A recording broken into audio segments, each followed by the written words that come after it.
Welcome back to the channel. This is another story about my living guru from a book called Wonders of the Holy Master. Well, if you have been reading Autobiography of a Yogi and you're a spiritual seeker and you have found these videos of mine, then you must have made a lot of great good karma in the past. Like they always said, it is very, very difficult to encounter a guru, and to be close to a guru requires lots and lots of punya, good deeds from the past lives. Okay, here's the story. This is also the first time that I read it. It seems to be long and contains a lot of difficult English words. So, if I make a mistake, bear with me, please. Okay, let's begin. Sequel, Light and Reflections, Chitananda, William F. Berthollet, Baton Rouge, Los Angeles. I was a UFO, an unidentified jetting object, en route to Mumbai from New Orleans with connections to Bangalore and a welcome ride on the Shatabdi Express to the lush green fields and brilliant orange fire trees of Mysuru. Air travel to India still involves discomfort, financially and otherwise, but the chance of being stranded has dwindled remarkably with the dethronement of the Indian Airlines domestic monopoly. But I'm a veteran of this hemispherical peregrination, so my complaints resemble nothing more than the rustling of dry mango leaves in the winds of an impending monsoon.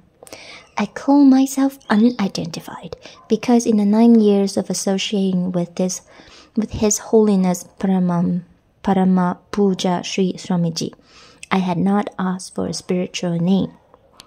That circumstance would change with this, my 6th visit to Mysuru to attend the birthday celebrations of my beloved Sadguru. The Mysore ashram, universally known as Ganapati Ashram by local rickshaw drivers, has blossomed into a city in a few decades since its illustrious founder erected a lean-to on its snake-infested sacred grounds, hence the address Dattanagar, or City of Datta, a reverential tribute to Lord Dattatreya, the root guru, the internal preceptor of all yogis. Lord Dattatreya appeared in the age long past as an avatar of Brahma, Vishnu, and Shiva in the form of the sacred child given to sage Atri and Ananusha, his chaste wife. Well, just a footnote for you guys. Dattatreya is the first yogi called Adi Guru, Adi Yogi. Is believed to be the first guru to humankind who have taught spiritual knowledge. And our guru, Sri Ganapati Sachidananda Swamiji, is his incarnation. Okay, let's continue. The ashram and number of devotees have grown along with the fame of numerous miracles performed by His Holiness. One can read accounts of these miracles in a 2-volume biography, but truly, the life of this great sage itself is a miracle. Having been born in a state of bliss covered with holy ash, while his mother and guru was in a state of samadhi. Merely being the presence of such a spiritual master will allow a spark of devotion to mount into a flame. Being a seasoned visitor, an errant sibling, my arrival excited no more than a casual namaskaram from old ashram acquaintances. After checking in at the office, I strolled towards the cottage, past the newly constructed Nada Mantapam, or music hall, which is now the centerpiece of the ashram. His radical design of 140 degrees and cantilevered roof encompass an impressive volume that accommodates an audience of over 5,000. Once inaugurated, the hall would reverberate with the music of India's top vocalists and instrumentalists, including the world-renowned MIDI violin virtuosity of Dr. L. Subramaniam. Busy craftsmen and laborers hurriedly applied finishing touches to the elaborately decorated columns and arching entrance, filling the air with the scraping of trowels and occasional peck of hammers. I would read in this ambience for the next week or so. Even before one enters the eastward-facing gates from Nanjangud or Uti Road, the ornate facade of the ashram's main buildings, office, prayer hall, and manor house make quite an impression. Adjoining the gate, to the left or south, stands a building which houses the Ayurvedic clinic and free dispensary, a bank, post office, and a canteen. In front of the manor, a wing of VIP cottages resides amidst arbors and oak gardens near a helicopter landing pad, a site chosen for reasons of convenience and security. Ashram visitors have included the former president and the prime minister and the current vice president, among many other high dignitaries. Further down the main drive on the left, a 3-story marriage hall has recently arisen, along with a complex of apartments built to house visiting devotees. The old Ayurvedic hospital has been converted into a dorm for foreigners. More apartments skirt the south and west sides of the Nada Mantapam, while an open area facing an outdoor stage separates the Nada Mantapam from the prayer hall, dining hall, and the Rama Shankara Kutira, a hall reserved for Indian devotees. Beyond the perimeter of an asphalt drive that allows access to all of the buildings lie a coconut grove and some other crops. At the extreme northeast corner of the ashram, construction of a temple dedicated to Lord Venkateshwara has begun. This extraordinary building will incorporate a huge 43 feet monolith as a Dharmadvaja, or sculpted pillar, and it will feature a 60-foot-high flag post carved from a single tree. My cottage remained as I had left it almost exactly 2.5 years ago when I had attended the 1996 Shivaratri celebrations. Then, as now, my sleeping mat lay on a polished cement floor where I would sit daily to practice pranayamas and kriyas until dawn, providing I went to sleep by 10:30. I would rise at 3 a.m., take shower in cool water, and sit down to meditate until 6 a.m. I would then perform Hatha Yoga asanas to the soothing tunes of Subramprata, songs to awaken God sung by devotees, until time came to shower again, dress and going to the temple. Swamiji performed Sri Chakra Puja and Ganapati Homa rituals daily. I usually sponsor and partake of these rituals whenever possible. This entitles the bearer to join the queue of devotees that pass Sri Swamiji and collect prasad, which may consist of a healing stone pendant or crystal and protective strip of cloth known as raksha. After receiving a simple but delicious breakfast, there are usually no slated programs until evening satsang. Then, that's when devotees gather in the temple to sing bhajan and possibly be treated to a performance by Sri Swamiji himself on keyboard and vocals. One is free to go sightseeing or shopping, to read, write, chat, to volunteer work, etc. Climbing the 1,008 steps to the top of Chamundi Hill, which overlooks the ashram from the east, presents a favorite pastime for devotees seeking a spiritually rewarding and physically exerting challenge. The climb actually builds stamina and poses no problem for anyone in reasonably good shape.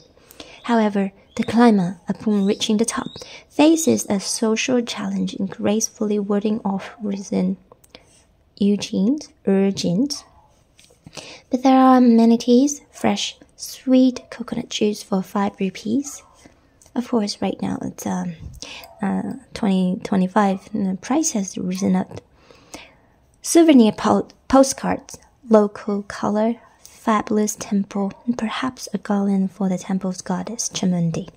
Chamundi is a combination of Saraswati, Lakshmi, and Parvati, who in remote past, as a legend goes, slew a demon of the same name and saved the populace. A gigantic, beautiful stone image of Nandi, Lord Shiva's bull, reposes along the way.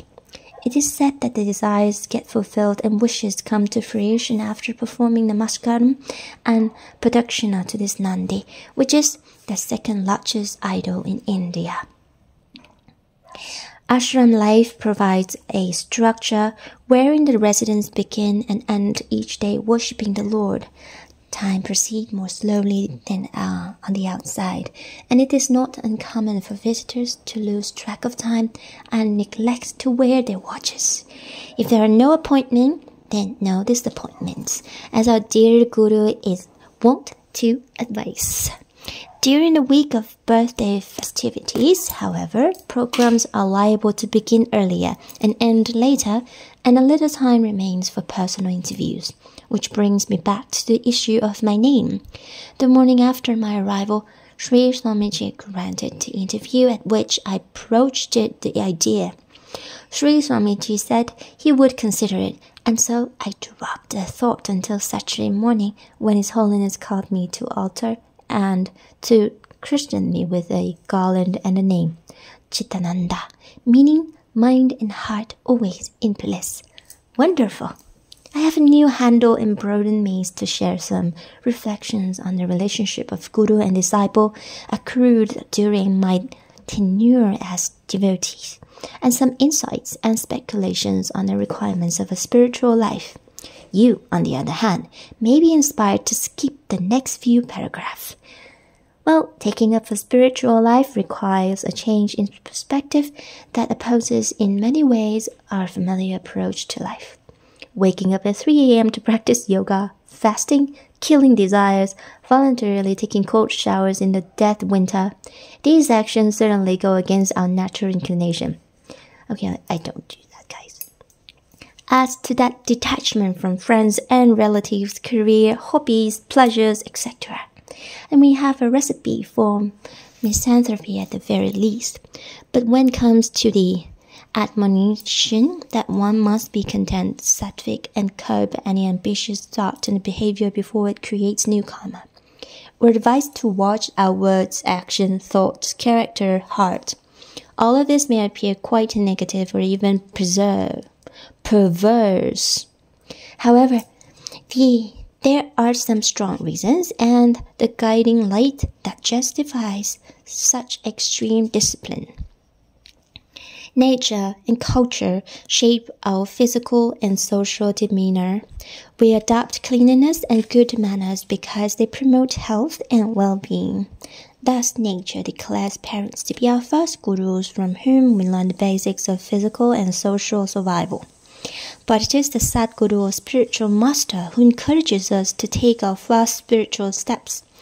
Just as the mother physically comforts her struggling infant, Sadguru spiritually nurtures, protects, and comforts the sadhaka, the practitioner, the seeker of enlightenment. This arrangement is necessary because the seeker lacks knowledge, faith, and experience. The triune taproot of spiritual growth. The seeker may be worldly wise, even worldly wary, but with no foothold of spiritual experience. How can he or she overcome the pull of the physical world and break the cycle of karma and rebirth? Some unseen force guides the individual to spiritual waters. Let us call it intuition or inspiration. But the individual must venture to imbibe or immerse himself in that medium. He reasons carefully, considers the biographies of the saints and yogis, reads sacred scripture or commentaries, practices asanas and pranayamas, all because of his suspicion that some force greater than random chance exists. Then comes an experience that shatters the illusion of ordinary sensory reality. The Guru initiates that inner experience. Who is the Guru? The Guru is the oldest relative, the representative of God, the manifestation of Atman, the divinity that resides within each of us. If you have no visible Guru, then that power is acting within you. In effect, you are your own Guru. Why, then, you need to go on pilgrimages, read sacred texts, seek a Guru, etc.? Precisely because ignorance and ego cloud our inner vision. We don't automatically experience our connection with the ocean of light without removing some mental and sensory obstacles. So, visiting holy places and being in the presence of a holy person helps by revealing character defects. The seeker needs to cultivate an alliance with good souls in order to defeat the 6 enemies: hatred, anger, fear, lust, greed, and ego. Following a spiritual path means killing the ego, breaking through the chrysalis of support and emoluments constructed to accommodate it, and becoming established in the Atman or true self. On a spiritual journey, says Sri Swamiji, the Guru acts as a shock absorber, yet we alone are driving our own karma. We alone are responsible for our actions. The greatest difficulty facing the seeker, in my opinion, lies in resisting the temptation to become embroiled in omnipresent and interminable ego battles, rather than simply setting a good example for others. Essentially, this requires focusing the mind on good thoughts and therefore becoming infused with devotional and sacred teachings. The householder's yogi opts to live in 2 worlds and needs detachment to succeed in both. Spiritual progress demands the renunciation of doership, which differs from asceticism only in that one dedicates to God rather than denies the fruits of actions. On a practical level, this means crediting God for all successes and cultivating an attitude of indifference to failure. Striving for perfection is one thing, lusting after success is another. Much of the contemporary mass media promotes an ethos that resembles nothing more than gambling with its fixation on fame, riches, romance, and sensory pleasure. From that perspective, resignation to the will of heaven, abandonment of desires, seems tantamount to jinshin. How do we read this? Jinshin? The outcome.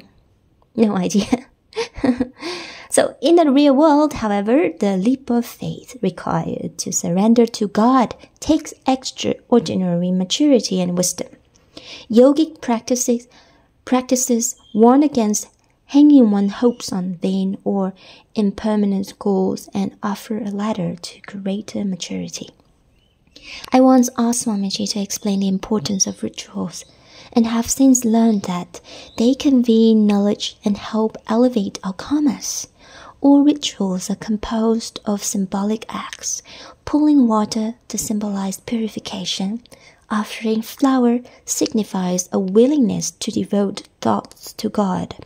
Breaking a coconut is tantamount to cracking the shell of ego and liberating the pure, sweet canal of self. Performed reverentially, these acts reverberate through the soul and effect a subtler reality. They're not merely physical magic or anthropological curiosities. While at the ashram, I performed several rituals of special personal significance: Shiva Abhishekam, Arka Ganapati Puja, Lakshmi Puja, and Shani Puja for Saturn. Shiva Abhishekam, which took place in the meditation pyramid, involved pouring Panchamrita, the 5 nectars, milk, ghee, curd, honey, and sugar, over a large crystal lingam placed amidst the 11 smaller stone lingams. Akka Ganapati Puja was performed in a small cave, now lined with red marble, where Sri Swamiji used to spend days and nights in Samadhi. It is said that waters from those sacred rivers filled the cave in his presence and then receded. Akka Ganapati represents one of the 21 forms of Lord Ganesh, the remover of obstacles. In this case, the deity manifested as the red root of a chuledo tree that once beckoned a youthful Swamiji to be exhumed. Offering coconuts and chanting mantras to this powerful Ganapati helps to secure boons and awaken Kundalini. My stay at the ashram included a day trip to Mekadattu, Goat's Lip, where Sri Mata Jayalakshmi gave birth to Swamiji at the confluence of the 3 sacred rivers, at the place where the warm, late caramel waters of the Kaveri mix with the cool, dark, greenish waters of the Akavati. Sri Swamiji waded among the ashram children, splashing them with holy water. The 3rd river, Guptagamini, rises from the underground to merge with the other 2 at this most sacred and refreshing spot. A Shiva temple built to house a large stone lingam discovered by Sri Swamiji stand near some cottages and other buildings. As per custom, hungry travelers received darshan and food before returning home. Back at the ashram, the birthday celebration was in progress with nightly performances by Carnatic, Hindustani vocalists, classical dance troupes, and accomplished musicians. The week-long program culminated in an American-style jazz rock concert by L. Subramaniam and his global fusion group. I departed India no worse for wear, and no less confused, but with a slight case of dyspepsia. What's that? That was neatly counterbalanced by some consolation of a new identity and an exquisitely prepared dish of palak paneer. I returned to Baton Rouge to prepare for Sri Swamiji's July visit, which will occasion the 4th Guru Purnima, Guru's Day, celebrated there. A celebration that would ensure a good crowd, good food, great music, and a wonderful experience in the presence of a true spiritual master.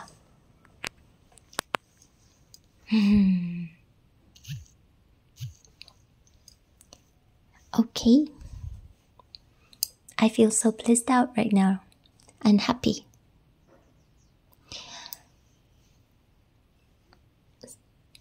See you guys in the next video.